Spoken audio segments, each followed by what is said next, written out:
لما قالها نبينا فاتبعوني فاتبعوني في حب الخير فاتبعوني. Pada urusan itu jelas dan hukum yang zahir. Dalam Quran lagayan na saurikum ayati fala tasnajilun. Akal dong pelemah bagata tanda-tanda kebesaran lun maka baik kata segera-segera tadake jino ajube pre hotero wateroi. Khulqal insanu min ajal. Dijadikan manusia daripada segera-segera. Nabi Adam pun.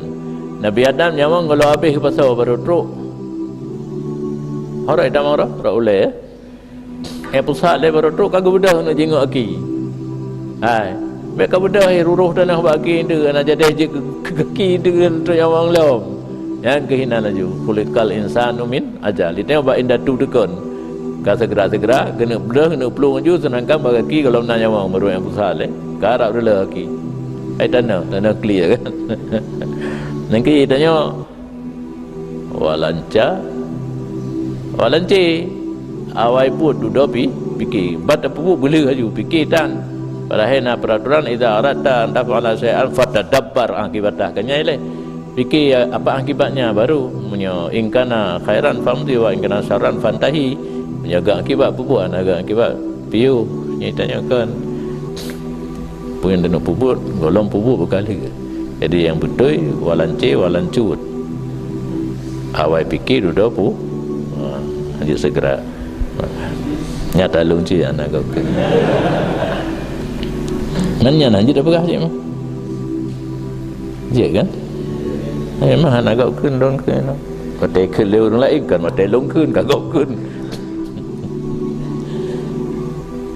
kun badawi ka'annahu minhu khuliqa seolah-olah orang itu dari ajal ke pegat kan dari danau ajalin ke pegat ku insan hai lahir ibarat kan khuliqal insanu min ajalin diciptakan insan dari ajal ke kombinasi je ke urang pakan li fartis ni'jalihi wa qillati sibatihi karena sangat istiqjal insan dan sedikit ketetapan hana tabah macupi pu orang kapu bagahli haju